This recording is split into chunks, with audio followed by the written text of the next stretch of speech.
Gauravadi Paschatya Deshatarine. Jai Shri Krishna Chaitanya Prabhu Nityananda Shri Advaita Gadadhara Shrivasadi Gaura Bhakta Vrinda. Hare Krishna, Krishna Krishna, Hare Hare, Hare Rama, Rama Rama, Hare Hare. Actually, we will be taking this chapter next week, chapter 6. I have divided it in two parts. Many of you, by the virtue of being in an environment which is way too biased about yogic lifestyle, quote unquote, we all tilt towards the breathing exercise and mistake it as the yogic way of life. So I want to spend next 50 minutes today only explaining Patanjali's 8 steps, and then we will look at a real life example of a Ashtanga yogi, and that will make all of you understand in totality what does it really mean to be a Dhyana yogi, and thus all the misgivings and misinterpretations which exist in the mind, hopefully by Krishna's mercy, they would be washed away. So let us now start. Om Ajnanatimirandhasya Gnananjana Shalakaya Chakshurunmilitam Yena Tasmai Shri Guruve Namaha. Shri Chaitanya Manobhishtam Sthapitam Yena Bhutale Swayam Rupaha Kadamahyam Dadati Swapadantikam. Vandeham Shri Gurun Shri Yuta Padakamalam Shri Gurun Vaishnavamscha. Shri Rupam Sagrajatam Sahagan Raghunathan Vitam Tam Sajivam Sadvaitam Savadhutam Parijana Sahitam Krishna Chaitanya Devam Shri Radha Krishna Padan Sahagan Lalita Shri Vishakhan Vitamscha. He Krishna Karuna Sindhu Dinabandhu Jagatpate Gopesha Gopika Kanta Radha Kanta Namostute. Tapta Kanchana Gaurangi Radhe Vrindavaneshwari Vrishabhanu Sute Devi Pranamami Haripriye. Vancha Kalpatarubhyascha Kripa Sindhubhya Evacha Patitanam Pavanebhyo Vaishnavebhyo Namo Namaha. Bowing down at the lotus feet of Maharishi Patanjali, I would like to make an attempt to share with you in brief what does he mean by Ashtanga Yoga system. So there are 4 sections to Patanjali's yoga system. The first section is titled as Samadhi Pada. The second section is titled as the Sadhana Pada. The third one is called Vibhuti, and the fourth one is called Kaivalya. Close to 50 verses, somewhere 43, somewhere 45 verses are there in each of these sections. He begins with the standard definition of yoga. As per Maharishi Patanjali, the Sanskrit sutra is Yog Chitta Vritti Nirodha. So Chitta, Vritti and Nirodha, these 3 words we shall very quickly try and understand. Chitta is a storehouse of tendencies. Vritti is tendency itself. And Nirodha means to block or to check. And if you put all these 3 words together, Yoga, Chitta, Vritti, Nirodha, then that means when you try to check the activities of the cyclical nature, which keep coming and going, then one is considered to be situated in yoga. So to simplify what is chitta and what is vritti, just understand it like this. That initially, when you start smoking, at that time, when the first impression of smoking is there on your chitta, then it's all right. Because if the thought of smoking comes, you can perhaps contain it. But if you entertain the thought way too many times, every time you entertain the thought, every time it becomes difficult for you to resist it. And the pattern keeps getting thicker with the passage of time, and thus becomes difficult to check. So a very thick pattern or tendency is actually titled as addiction. And people think that only social taboos, we should be staying away, that they don't become addictions. But actually, look around closely and everything we get addicted to. That's one of the key components of our nature. We get addicted to everything around us. Suppose you have a dog. Every morning, there is a particular activity that the dog performs, and the dog has been living with you for 3 years. You become habitual. Unlimited varieties of tendencies are there in us from this lifetime as well as from previous lifetimes. And they all keep popping up onto the plane of our mind, which is called mana. And Patanjali is saying, if you can check it, block it, then that's yoga. How does one achieve that? So he begins from this in the second section from 29th number verse. And he says there is Yama, Niyama, Asana, Pranayama, Pratyahara, Dharana, Dhyaan, and samadhi. Those of you who want to make notes can now make notes. So first thing is, what we did out of the 8 stages, we conveniently put aside the 6 stages. Yama, Niyama, Pratyahara, Dharana, Dhyaan, and samadhi. We removed them.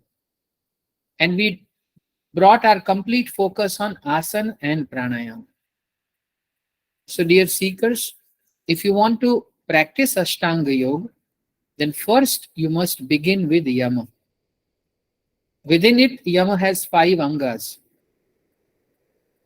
So if you can exercise these restraints, then you are considered adept in this anga called Yama. So the first one is non-violence. And manasa, vacha, karmana, by mind, by your way of expression, through your voice, as well as by your activities.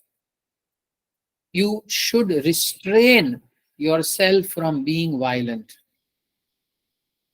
How we look at someone, how we walk in front of someone, when we stare hard at somebody, or when we are not there and someone is thinking about us and feeling scared, all of this also count as violence. And it is not human to human. Suppose you walk into your room and there is say an old carton is lying in between. Now there are various types of responses people will have. One will lean, pick it up, put it aside. Another one would lean but won't pick it up, would just push it aside. There would be third one who would kick it. But even when the person is kicking the carton box, you can clearly make out whether the person is violent or not. How you are pushing something, how you drive, that also indicates how violent you are. That restlessness and that go-getter thing and all of those aspects. How you push brake, how you use clutch. It is so subtle. At an atomic level within our DNA, in a particular proportion, it is lying there. And therefore, it will keep on reflecting in whatever we do. Therefore, Patanjali says in the beginning that first you must learn to restrain yourself from violence. That's why Kabir says, "Jyon ki tyon rakh di ni chadariya." When a sage put on the body, when a pure soul puts on the body, it returns the body as it is. It does not abuse. We become violent with ourselves, and that is grossly ignored. Whether it is oversleeping, overeating, overexerting, all of these are violent acts. So non-violence. Then you move to asteya, the second anga of yama. Asteya means not stealing. What relation does it have with self-realization? Well, tomorrow, as an advanced sadhak, when you will situate yourself in samadhi, your mind will not waver on this thought that I took away somebody else's money, and because of lack or dearth of money, now that person must be suffering. Or the distance between you and your current identity increases when you do activities of asteya. Whether it's tax evasion, whether it is any kind of intellectual property right that you hijack, somebody else's presentation, you took the idea, ran to the boss, that's also asteya. Imagine how many troubles Patanjali is saving us from. So he says, restrain from doing that. So asteya. Then the next anga within yama is aparigraha, non-covetousness, holding on to things and then aspiring for more. What we need is to keep body and soul together. And then comes more, and then claiming ownership on that.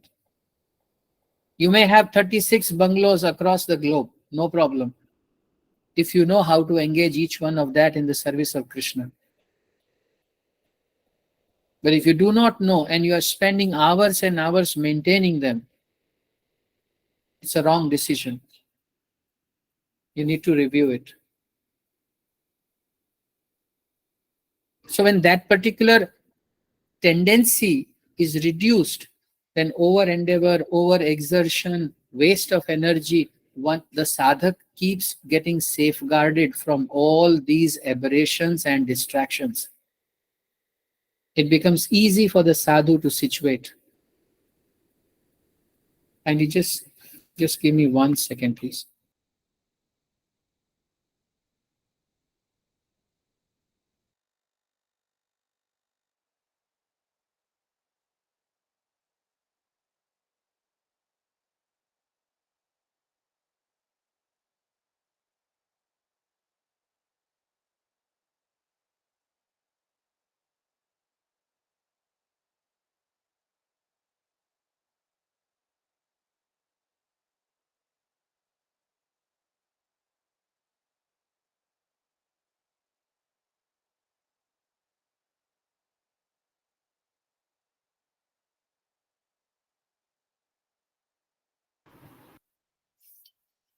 I'm very sorry. We had a guest who had to leave, so I apologize that I had to step out.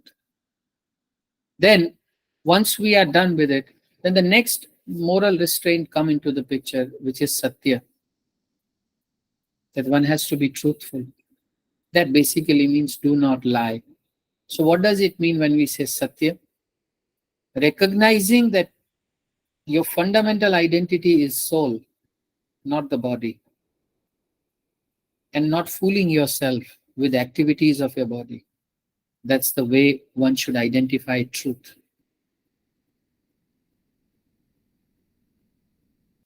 Take time to digest it. Then comes the way we recognize satya. Why does Patanjali say this? Because Patanjali doesn't want that distance to increase. What distance? Distance of illusion. Already you are not what you think you are. And now you're furthering it by lying. the inner shelf will be very nicely organized if you don't lie. Try it out. You may get away with a few things, that's separate. But you won't progress as far as the life of a sadhak, a seeker is concerned. So don't look at them as papa, punya only. There is reaction for every lie that you say. There is reaction. But the worst reaction is that your illusion enhances with all these activities. If you are violent with others, if you are, being covetous towards every object, or if you are stealing other people's property, or if you are lying. So satya, ahimsa, aparigraha, which is non-covetousness. Then asteya, that thou should just refrain from this particular component of stealing. And the last section in this is brahmacharya. One whose conduct is like Brahman, that person is inferred or perceived to be following the path of brahmacharya. Acharan and Brahman, these two words if you put together. And what is the quality of conduct of Brahman? Brahman is nirdosh, uncontaminated, no fault, faultless. Semen being a gross manifestation of purity and the most powerful component is the last part of it. Brahmacharya is of 8 types. So, and this is men and men, men and women, women and women. All 3. And then the sadhak is told to restrain. And it does not mean preserve semen artificially. It means stay engaged so much that your conduct remains like Brahman, faultless. So he's not getting into extramarital affairs, illicit sex life. He's not lying. He's not stealing money. He's not running after things. These 5 angas of yam, you need to become adept at. And then you move to the next stage, which is called Niyama. Niyama means observances. These things you should do. So what is the most important Niyama? You will be astounded to know. Patanjali says, Ishvara Pranidhan, surrendering to God. It should happen. You should have an attitude that I'm surrendered to the supreme truth. Then Shaucha, cleanliness. Internal cleanliness by 3 times bathing. External cleanliness in holy waters. So if you are away in Delhi or Bombay or Bangalore and you even in Delhi you can't go to Jamuna, even in Bangalore you can't go to the close by rivers, then you just take the water and say Ganga, Ganga, Ganga 3 times. And you request Mother Ganga to be present in that water. It will give you the same result. Just by saying Ganga, Ganga, Ganga and pouring water upon yourself. Cleanliness. Then Shauch is one observance. Ishwar Pranidhan is another. The next one is Santosh, satisfaction. A sadhak should not be restless because he's looking at progress of other people. He should not be restless. Bharat Prajapat Prabhu, may I request you to please turn off your video? Thank you so much. So, I'm sorry, I got a little distracted because of that. So, Santosh is when you see, oh, this guy has gone far ahead of me and I'm left behind. Now you're inviting problem. But Santosh is separate from complacency. Complacency is born out of intellectual, mental, physical lethargy. Unwillingness to do something. That's different. Satisfaction is I am supposed to work towards my spiritual progress. I have ensured safety of my physical aspect of life. Let me give each and every minute now to sadhana. That's santosh. One car, bigger car, and then more luxury, SUV, this, that, there is no end. There is no end. But one life, and so much spiritual aspect to understand, internalize, meditate upon, practice, God knows what not. So you should pay attention to these things. So that's why santosh. So the sadhak is expected to be clean, is expected to be satisfied, is expected to take shelter of the Supreme Person. Then the next anga is swadhyaya.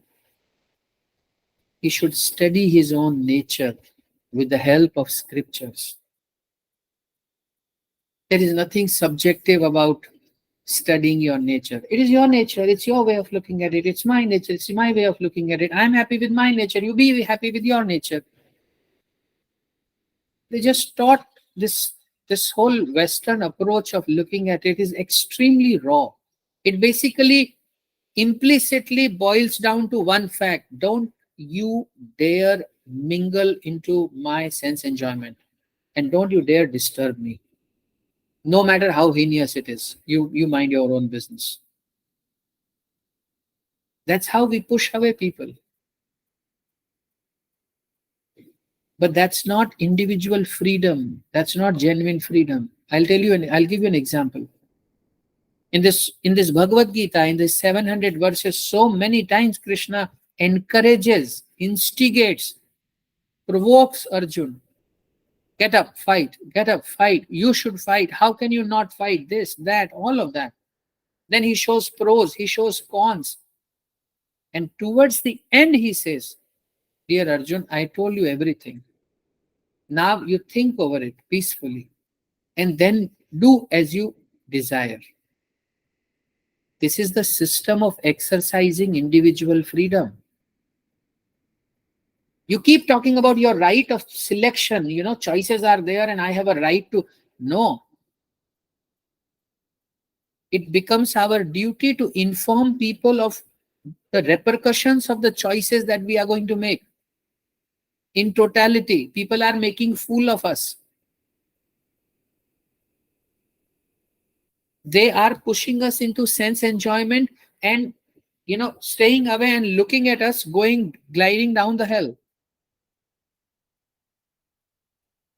The ability to perform austerity, tap, is the next anga of Niyam.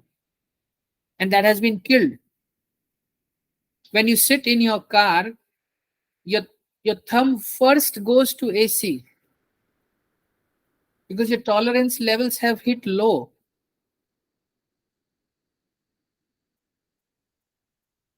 On everything, it has hit a low. Tapa, which means doing things against your conditioned nature, that causes heat. That's why tapa. So Patanjali says a sadhak should, observe these 5 observances. He should practice them. So what are those 5? Shauch, Satya, Swadhyay, Ishwar Pranidhan, and Tap. So Yama one ang, then Niyam another one. I wish there could be classes about these 2 angas the way there are classes about Asana and Pranayama. Imagine a sadhak who is free from all of these vices. Imagine. And how wonderful that fellow would be who is actually following. He doesn't steal. He doesn't possess. He doesn't suffer from possessiveness. He's peaceful. He's non-violent. He performs austerity, doesn't shy away. That's Patanjali's yogi. And then what does he say next? Everything has to be related, continuously related back with the ultimate goal, which is samadhi. So internally, your subtle body, mind, and etc., intelligence and false ego, they will not have rush of so many things, because you don't steal, you don't lie, you are clean, and so much of provocation, agitation will subdue. By the grace of Maharishi Patanjali, the heart of the practicing sadhak becomes like a lake. And then he says, you have to use this body now to attain Brahman. So therefore, sthir sukham asanam,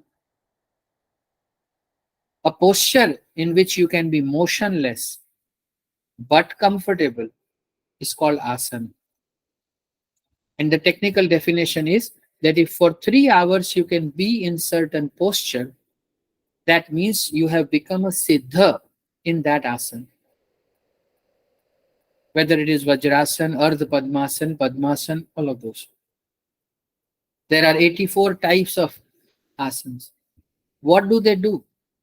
They bring in stability, because sthir, the Meru Danda, the spine, must be erect, and you should not be in a painful position for 3 hours.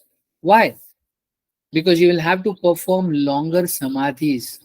And if your body starts paining, the gaze of your mind will fix from, which is fixated or fixed at non-thought, at a thoughtlessness, will come back and say, oh, my ankle is paining, my knee is paining, my hand is paining, my shoulder is paining, all of those.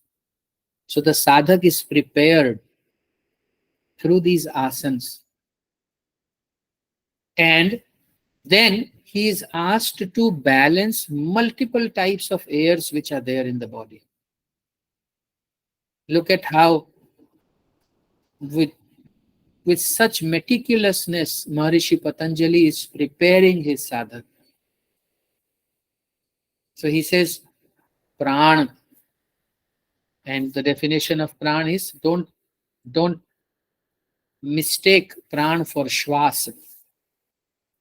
Shwas is breathing, pran is separate. Pran rides on air or shwas, that's fine. Fire has pran in it. So if you cook in a microwave oven, it will have less pran. If you cook in an LPG cylinder made stove, then it will have more pran. If you cook through coal, it will have more pran. But if you cook through wood, it will have maximum pran. That would come into the object that you are going to consume. Apple has pran. So all 5 elements, earth, air, ether, water, fire, all of them, they have pran. And that pran we consume. So the definition of pran, therefore, is vital force, which makes heart pumping possible, digestion possible. Therefore, Krishna also says, I become the pranavayu. Enter into 4 types of foodstuffs that you eat and digest them. That's pran. So first of all, don't mistake it with inhaling air that you take in. Now that pran is also of 10 types, 5 main prans and 5 upaprans. So one pran is what we inhale, like that. So the region, the primary region, though it extends into other parts as well, but the primary region of this pran is between Anahata Chakra and Vishuddhi Chakra. Vishuddhi is this one, the throat one. Anahat is the one related with heart, which means the respiratory organ and the heart is directly related with this pran. So when we have chest infection, breathing difficulties, bronchitis, heart-related ailments, which means this vitality of vital force has gotten weak. And people who are suffering from this, are advised to perform Bhastrika Pranayam and Anulom Vilom Pranayam. And this way, and also certain Sukshma Vyayam and Asanas, wherein you put your hand like this, you expand, and then you inhale. While you bring them back, you exhale. So you balance that prana back and get rid of these diseases. Most of you would be aware, but I'm still sharing that in the area of genital, center of between the spine and the genital, in the center of it, lies Mooladhara Chakra. Mool means main, prime. Adhar means base. So Mooladhar. Everything is dependent on that. Therefore, Mool Adhar. From Mooladhar, you come to the navel area. So in that area is Swadhisthana, where one situates oneself. So those of you who know physics, you would know that our center of gravity lies in our navel. If our navel is not the way it is, then we will all keep falling down. We will not be able to stand up. So it's called Swadhisthana. Swa means same, Adhisthana means just being there. From Mooladhar to the next one is Swadhisthana. Then you come to the region of solar plexus, the area which is a little above diaphragm. This is called Manipur Chakra. Above the Manipur Chakra is Anahata Chakra, which is in the region of the heart. Above the Anahata Chakra is Vishuddhi Chakra, which is the throat. Above the Vishuddhi Chakra is here in the center of the eyebrows. It's called Agya Chakra. And above this is here Brahmarardha or Sahasrardha Chakra in this area, this region of our head. And then they say you have to keep pulling up, and then the Kundalini becomes alert, and one can start becoming qualified to enter into samadhi. But right now, as we are discussing pran, so you must understand the first pran and the region. The second is called apan.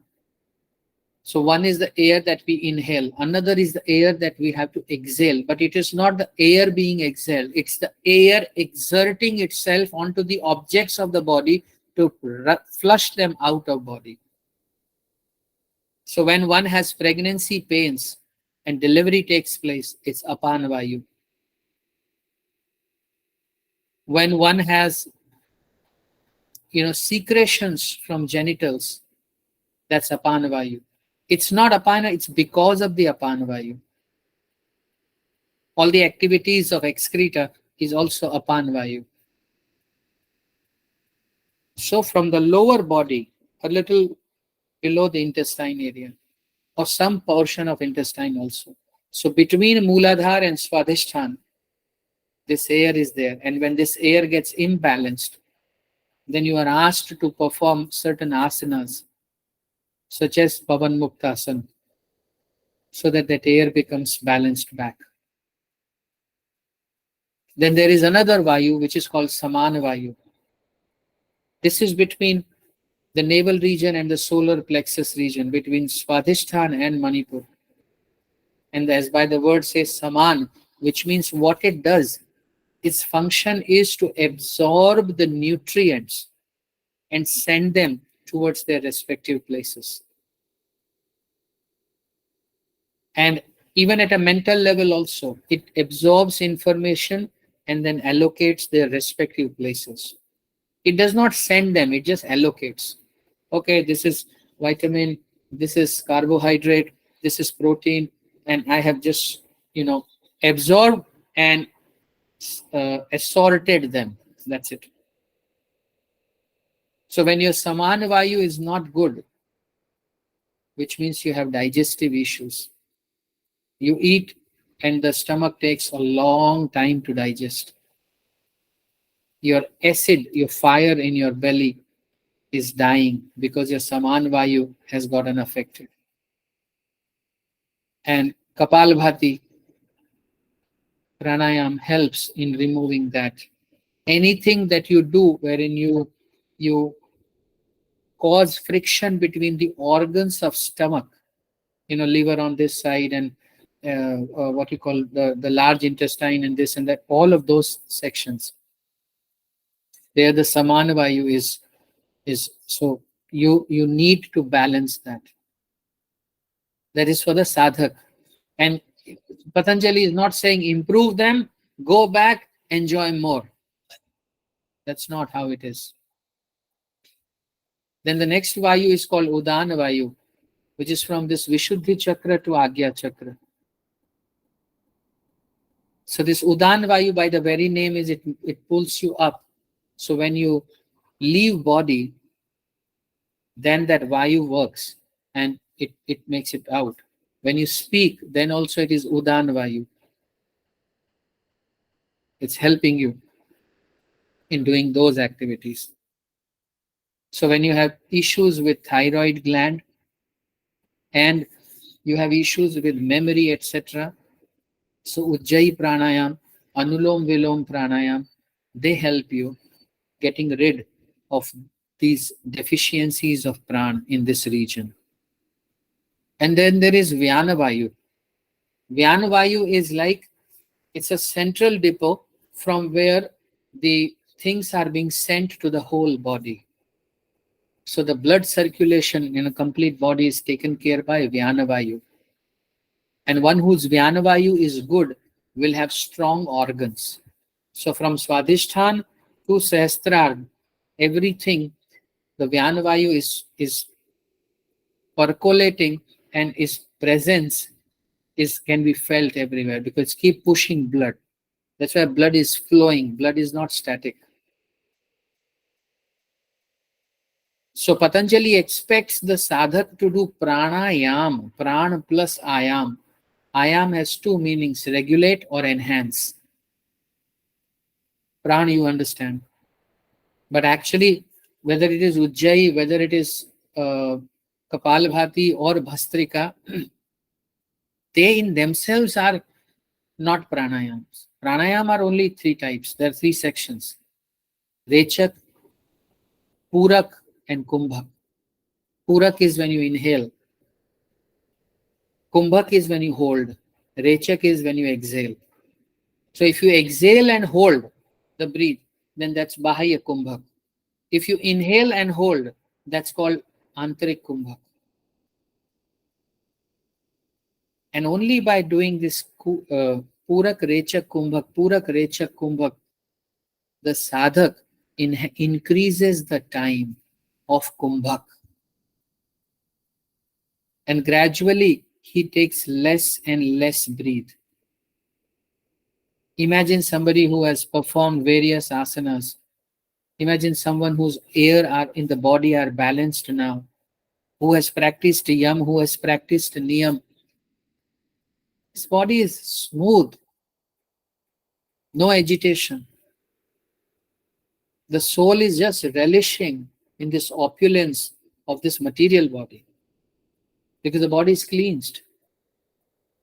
It's an amazing body to be in, peaceful, nice sleep, relish anything that you eat,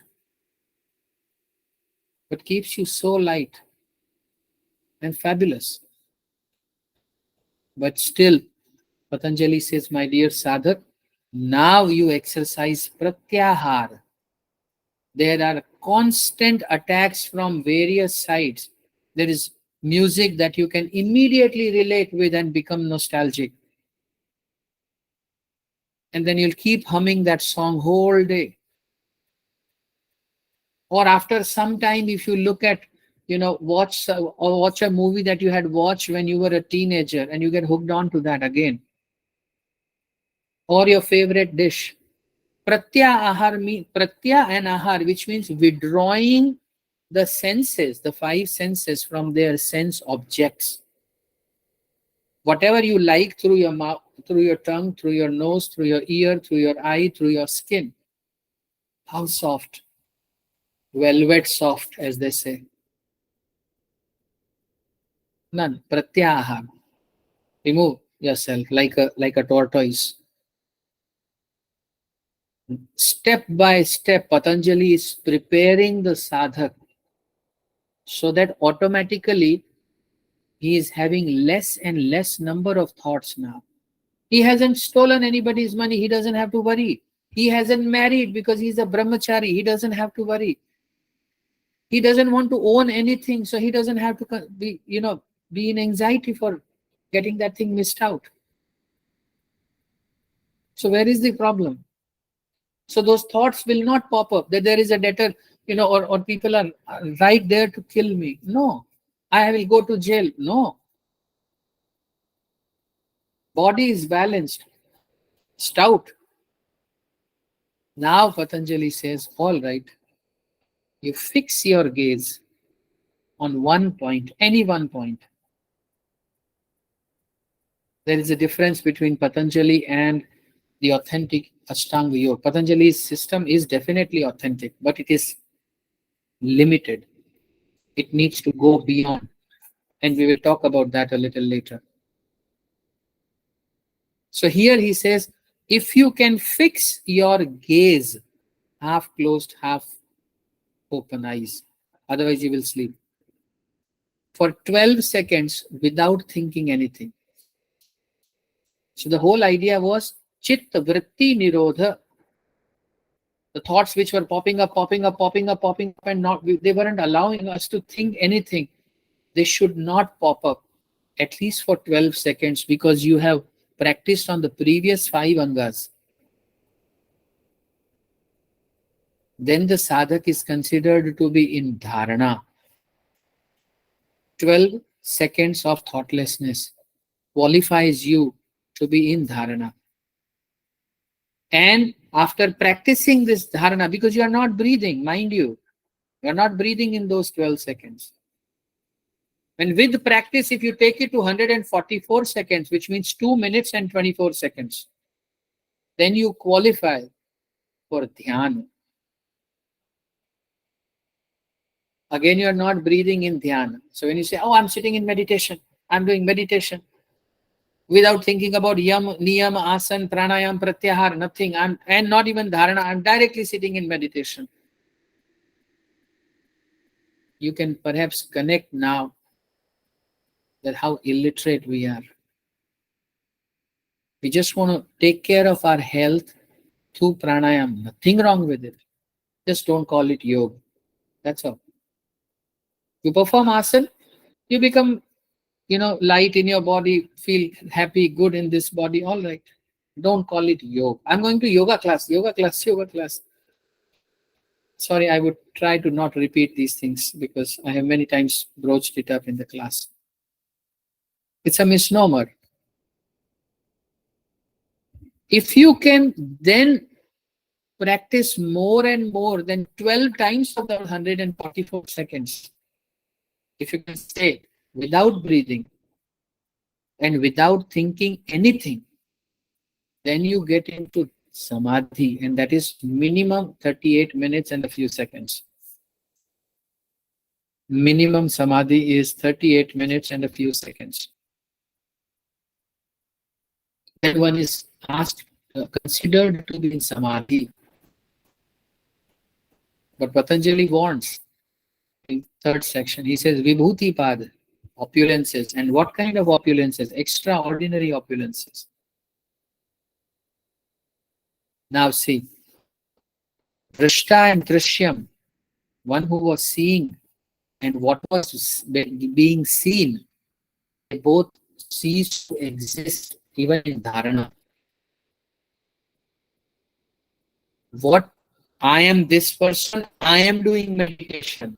This two, there's no two. I am this one, I don't need to think on anything. No, not the way. I am here and that cycle is there. The object being seen and the one who is seeing, they both dissolve. Then you enter that realm of ekatva, oneness. And the impact, immediate impact is because you have become one, ekatva has taken place. You start hearing voices around you. You start seeing faces around you. Because now the word and the definition and the language, everything has mingled and therefore finished. So you can understand language of every other living entity. You can understand how a cow speaks and a dog speaks. You can understand everybody. You can see ghosts and demigods clearly because the ekatva has taken place. So all in this material world becomes visible to you. So then Patanjali warns, in this stage of vibhuti, opulence, siddhis, if you fall down, oh wow, such a beautiful apsara, push. Then Patanjali says, start all over again. That's what happened to Vishwamitra. Start all over again. You fall for, oh, such a beautiful palace. I think I should live here. Tuck. Even there, you just be drashta. Drashta means you just be the witness to what you see.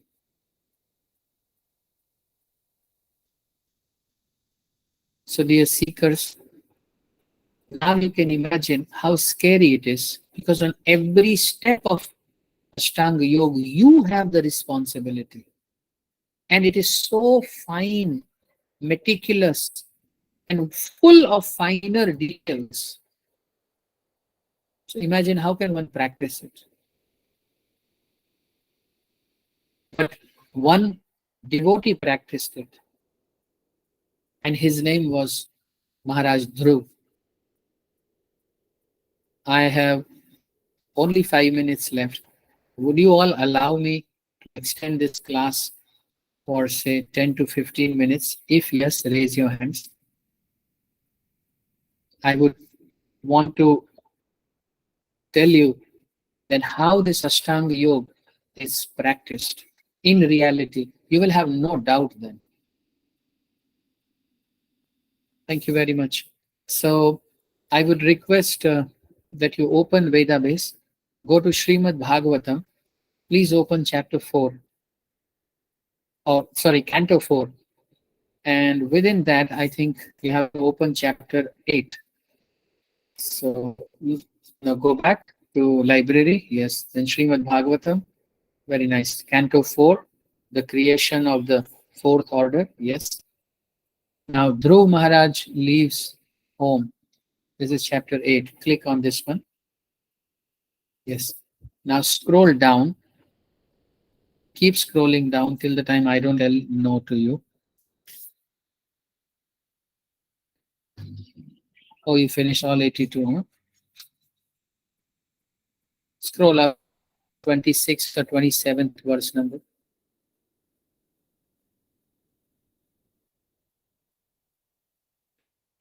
Wait, please.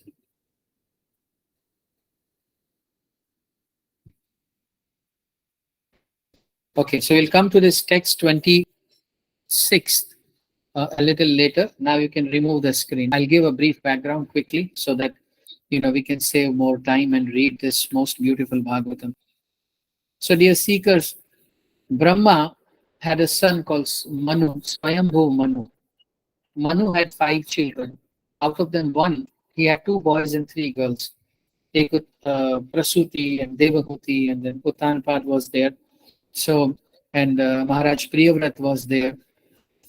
So, Maharaj Uttanpad had this son called Dhruv. He had 2 wives. One was Suniti and another was Suruchi. As the names go, Maharaj Uttanpad was more inclined towards Suruchi. He was more interested in her. Suniti had great conduct. She would always abide by the moral rules and obligations, etc. So one day the little Dhruv, who was 5 years old, he went and sat on the lap of his father who was sitting on the throne. And Suruchi couldn't, stand that thing. So she pulled him down and threw him. And she said, if you want to sit on that throne, then you will have to take birth from my womb. I'm not going on how Maharaj Uttanpad became a henpat husband and how cruel Suruchi was. That's not the matter today. Little Dhruv, being a Kshatriya, a warrior by very nature, was seething in anger. His whole face was red, his fists were clenched and his teeth were chattering. And he rushed to his mom, Suniti, and he said, I need to be the king of a kingdom which is greater than my father's kingdom. Suniti became morose. She said, my dear son, it's not possible. The only solution is Lord Vishnu. If he helps you, you can become one. Little Dhruv asked, where can I find Vishnu? He said, my dear son, I have heard that he gives his darshan to sages who are there in deep forest meditating upon him. So at that time, Dhruv sets out. He is a warrior. He can't take insult. But he also has other qualities. He has great dhrati, determination, shaurya, tej, bal, all of these are there. And he's apalayana. He doesn't show his back in the battle. So when Dhruv set out, then Lord Narada Muni came.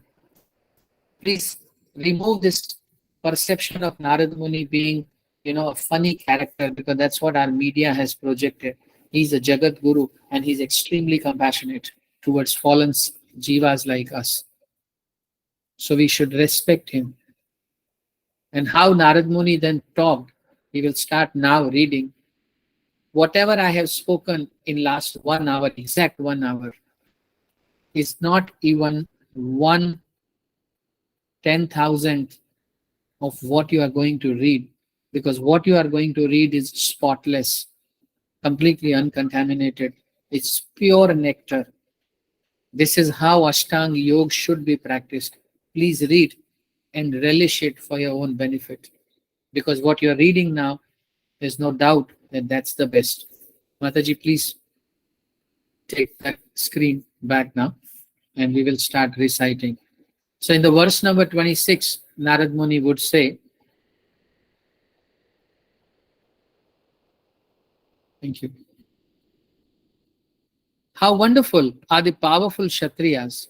They cannot tolerate even a slight infringement upon their prestige. Just imagine, this boy is only a small child, yet harsh words from his stepmother proved unbearable to him. It's a very technical statement. Narad Muni is actually looking at all qualities of Kshatriya and he's saying how they are bound up by their very nature. And he is an example. This child is an example. Then the great sage Narad told Dhruv, my dear boy, you are only a little boy whose attachment is to sports and other frivolities. Why are you so affected by words insulting your honor? My dear Dhruv, if you feel that your sense of honor has been insulted, you still have no cause for dissatisfaction. This kind of dissatisfaction is another feature of the illusory energy. Every living entity is controlled by his previous actions, and therefore there are different varieties of life for enjoying or suffering. Once again, whatever is being said, everything is technical. In the very second verse, in the next verse, Narad Muni is describing the nature of this place. This is the nature, Dhruv. Here you will get happiness and suffering, both. This is the nature, Dhruv. Become used to. Then he says, the process of Supreme Personality of Godhead is very wonderful. One who is intelligent should accept that process and be satisfied with whatever comes. This is Santushta, that second anga of Niyama. A sadhak should be satisfied. Come favorable or unfavorable by his supreme will. Now you have decided to undertake the mystic process of meditation under the instruction of your mother, just to achieve the mercy of the Lord. But in my opinion, such austerities are not possible for any ordinary man. So if you are inclined towards Ashtanga Yoga, you should know that Narad Muni says it's not possible for ordinary man. It is very difficult to satisfy the Supreme Personality of Godhead. Narad Muni continued, after trying this process for many, many births and remaining unattached to material contamination, placing themselves continually in trance and executing many types of austerities, many mystic yogis were unable to find the end of the path of God realization. That's why I keep on saying we have the most easy and sublime path of Krishna consciousness, Bhakti Yoga. Simplest. We have to chant Krishna's names, dance before the Lord, sing his glories, go to his dham, honor his prasad, and serve his devotees. Kevala Ananda Kand, simplest process. But today, since you wanted to hear about Ashtanga Yoga, so let's move ahead now. For this reason, my dear boy, you should not endeavor for this. It will not be successful. It is better that you go home. When you are grown up by the mercy of the Lord, you will get a chance for these mystic performances. At that time, you may execute this function. This is where determination comes. One should try to keep himself satisfied in any condition of life, whether distress or happiness, which is offered by the Supreme Will. A person who endures in this way is able to cross over the darkness of nescience very easily. If you can tolerate what you're getting, you become qualified. But we don't tolerate. We further entangle ourselves. But I'm not now going to read this. Let's see text number 35, what Dhruv said. Dhruv Maharaj said, my dear Lord Naradji, for a person whose heart is disturbed by the material condition of happiness and distress, whatever you have so kindly explained for attainment of peace of mind is certainly a very good instruction. But as far as I am concerned, I am covered by ignorance, and this kind of philosophy does not touch my heart. So he's saying, it won't work on me.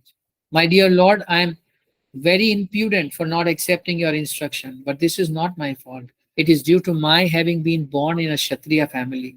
My stepmother Suruchi has pierced my heart with her harsh words. Therefore, your valuable instruction does not stand in my heart.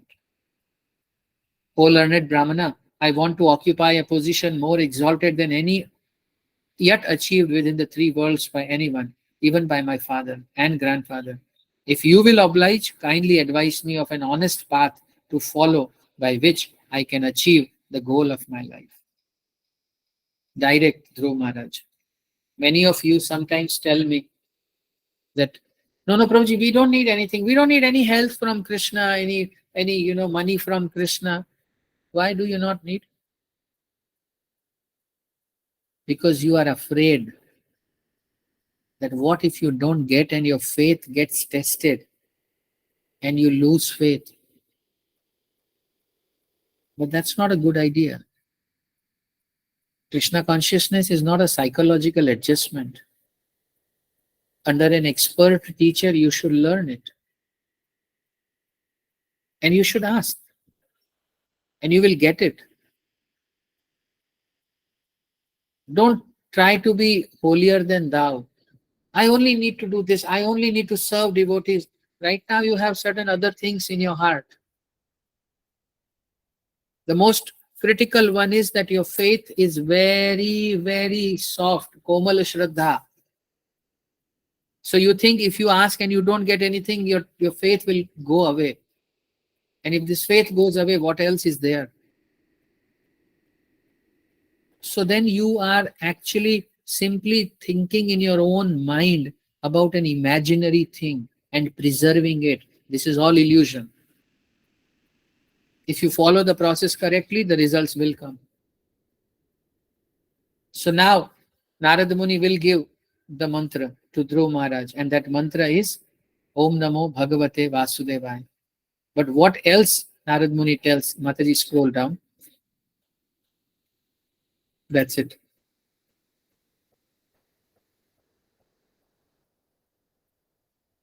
Verse number 43.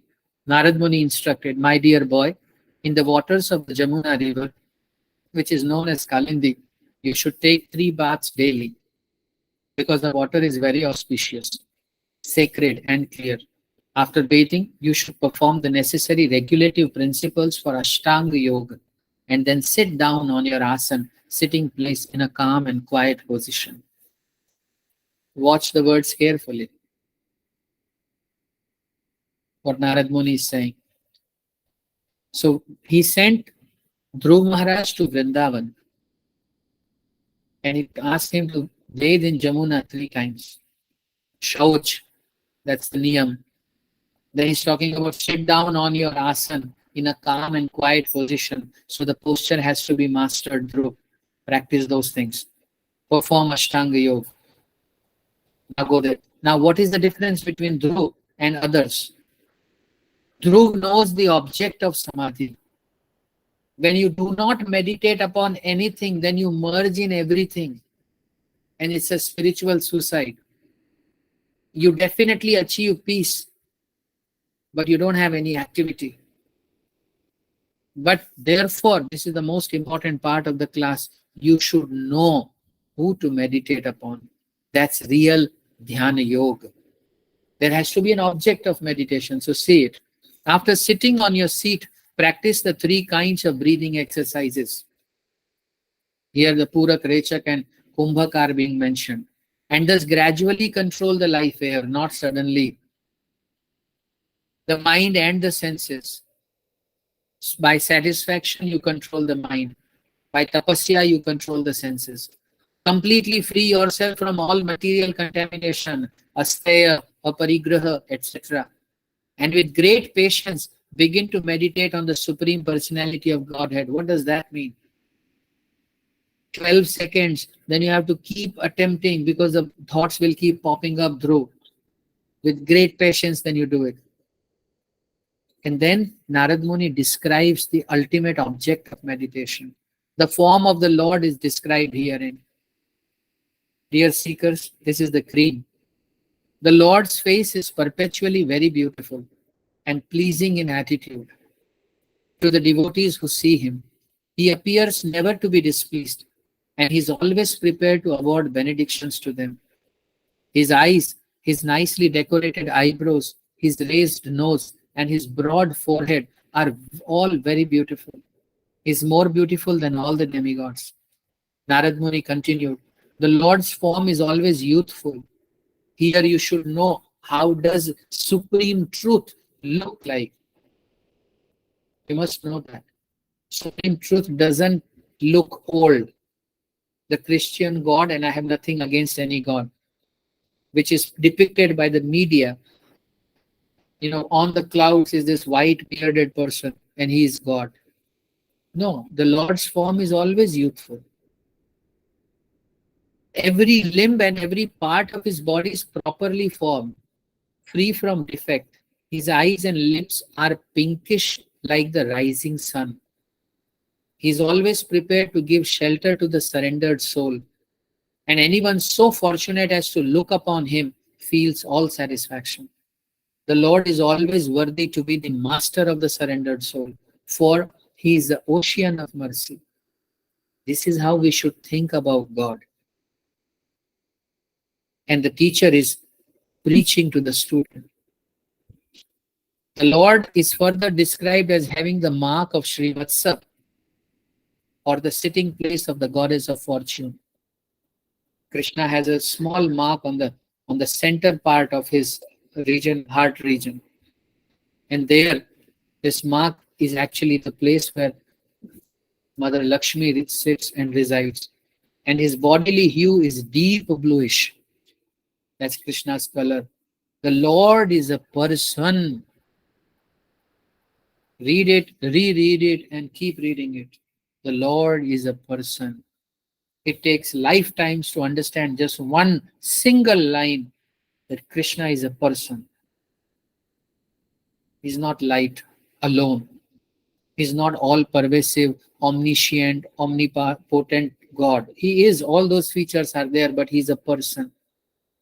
He wears a garland of flowers, and he's eternally manifest with 4 hands, which hold, beginning from the lower left hand, a conch shell, wheel, club, and lotus flower. That's Krishna's eternal form. The entire body of the Supreme Personality of Godhead, Vasudev, is decorated. He wears a valuable jeweled helmet, necklaces, and bracelets. His neck is adorned with a kaustubh jewel, and he is dressed in yellow silk garments. That's the form. It's beyond that realm of formlessness. When you just inhale the fragrance, you think the fragrance is larger than the source. No. Flower may be small in size, but is the source of the fragrance. Similarly, Krishna is the source of Brahman. Therefore, Krishna is Parabrahman. That's how it is to be understood. Now, I would not further describe, just keep scrolling down and I'll tell you where Ashtanga Yoga now he would start practicing. So he gave the mantra, and after that, he said, just keep worshipping the deity. Keep scrolling up, Mataji. That's it. That's it. Verse number 71 onwards. Look at this little hero. He's the best hero, most courageous Dhruv. Text 71. Elsewhere, Dhruv Maharaj, having arrived at Madhuvan, took his bath in the river Jamuna and observed fasting in the night with great care and attention. After that, as advised by the great sage Narad, he engaged himself in worshipping the Supreme Personality of Godhead. He has come after receiving instructions. For the first month, Dhruv Maharaj ate only fruits and berries on every third day, only to keep his body and soul together, and in this way he progressed in his worship of the Supreme Personality of Godhead. This is Pratyahara, being practiced by Dhruv Maharaj. In the second month, Dhruv Maharaj ate only every 6 days, and for his eatables, he took dry grass and leaves. Thus he continued his worship. So he's taking bath in Jamuna, he's worshipping his deity, but initially for the first month, he habituated his body of a lifestyle. Then he changed that lifestyle. Then he moved to 6 days. But this time he changed what he eats. So from fruits he came to herbs and he could subsist on that. In the third month, he drank water only every 9 days. 3, 6, 9. Thus he remained completely in trance and worshipped the Supreme Personality of Godhead, who is adored by selected verses. So Dhruv Maharaj then stopped eating after 2 months, and he would only drink once in 9 days. In the fourth month, Dhruv Maharaj became a complete master of the breathing exercise. And thus he inhaled air only every 12th day. In this way, he became completely fixed in his position and worshipped the Supreme Personality of Godhead. So 3, 6, 9, 4th month, 12. Once in 12 days he's breathing. Rest of the time, Dhyaan, Dharana, samadhi is there.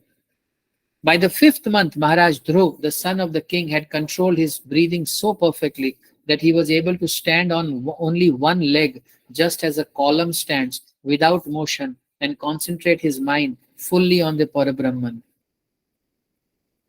Look at the achievements. He's just a 5-year-old child. What determination, what mercy. If you get a guru like Narad, you achieve all this. He completely controlled his senses and their objects. That's Pratyahara. And in this way, he fixed his mind without diversion to anything else upon the form of the Supreme Personality of Godhead. That became the object of meditation. When Dhruv Maharaj thus captured the Supreme Personality of Godhead, who is the refuge of total material creation and who is the master of all living entities, the three worlds began to tremble. Because he had controlled the breathing completely, but he was alive, he could capture Krishna in his heart. As Dhruv Maharaj, the king's son, kept himself steadily standing on one leg, the pressure of his big toe pushed down half the earth. You become so powerful. Just as an elephant being carried on a boat rocks the boat left and right with his every step. When Dhruv Maharaj became practically one in heaviness with Lord Vishnu, the total consciousness, due to his fully concentrating and his closing all the holes of his body, the total universal breathing became choked up. That means nostrils are blocked, eardrums are blocked, anus is blocked, genital is blocked, all 9 holes he blocked. And he captured Krishna within. So when he captured Lord Vishnu, who is the total consciousness, everybody started feeling suffocated. The total universal breathing became choked up. and all the great demigods in all planetary systems felt suffocated and thus took shelter of the Supreme Personality of Godhead. The demigod said, "Dear Lord, you are the refuge of all moving and non-moving living entities. We feel all living entities to be suffocating, their breathing process choked up. We have never experienced such a thing. Since you are the ultimate shelter of all surrendered souls, we have therefore approached you. Kindly save us from this danger." And what a reply from Lord Vishnu. The Supreme Personality of Godhead replied, "My dear demigods, do not be perturbed by this. It is due to the severe austerity and full determination of the son of King Uttanapad, who is now fully absorbed in thought of me. He has obstructed the universal breathing process. You can safely return to your respective homes. I shall stop this boy in his severe acts of austerity, and you will be saved from this situation." Please go to the next. Only few verses now. Thank you for bearing with me, but we will just finish this last one and would be done. So Lord Vishnu left his abode and went in front of Dhruv Maharaj.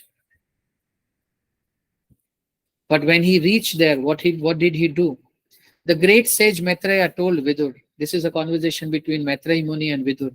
When the demigods were thus reassured by the personality of Godhead, they were freed from all fears, and after offering their obeisances, they returned to their heavenly planets. Then the Lord, who is non-different from the Sahasrash incarnation, got on the back of Garud, who carried him to Madhuvan forest to see his servant Dhruv. Jai Ho. God is coming looking for his devotee. It's not other way around. The form of the Lord, which was brilliant like lightning, and in which Dhruv Maharaj, in his mature yogic process, was fully absorbed in meditation, all of a sudden disappeared. Thus Dhruv was perturbed, and his meditation broke. It's like, and everything opened up. But as soon as he opened his eyes, he saw the Supreme Personality of Godhead personally present, just as he had been seeing the Lord in his heart. You see, there is no imagination here. It's exactly the way he was looking at. When Dhruv Maharaj saw his Lord just in front of him, he was greatly agitated and offered him obeisances and respect. He fell flat before him like a rod and became absorbed in love of Godhead. Dhruv Maharaj in ecstasy looked upon the Lord. Most beautiful lines, most beautiful. Dhruv Maharaj in ecstasy looked upon the Lord as if he were drinking the Lord with his eyes, kissing the lotus feet of the Lord with his mouth, and embracing the Lord with his arms. This is the perfection of human life. In this human life, one can achieve this. At that time, Dhruv Maharaj became perfectly aware. No, sorry, last verse. Although Dhruv Maharaj was a small boy, he wanted to offer prayers to the Supreme Personality of Godhead in suitable language, but because he was inexperienced, he couldn't adjust himself immediately. The Supreme Personality of Godhead, being situated in everyone's heart, could understand Dhruv Maharaj's awkward position. Out of his causeless mercy, he touched his conch shell to the forehead of Dhruv Maharaj, who stood before him with folded hands. Please remove the screen now. After this, Dhruv Maharaj offered prayers, and he is a hero. He succeeded. He performed Ashtanga Yoga. So this is how we should take inspiration to make Krishna our object of meditation. We should stick to the process of Bhakti Yoga because it is millions of times easier than the process of Ashtanga Yoga. So, because time has, I have taken too much time, I wouldn't be taking questions today. But if you have any comment you want to make, how did you feel? Did you like the session? Then just you may put it. Otherwise, thank you so much for being there and allowing me to share. Hare Krishna. Srimad Bhagavatam ki jai, Ashtanga Yoga ki jai, Patanjali sage ki barambar jai. I'm sorry I use this thing, but this is how you all should understand this process. Hare Krishna. Srila Prabhupada ki jai. Dandavat Pranam.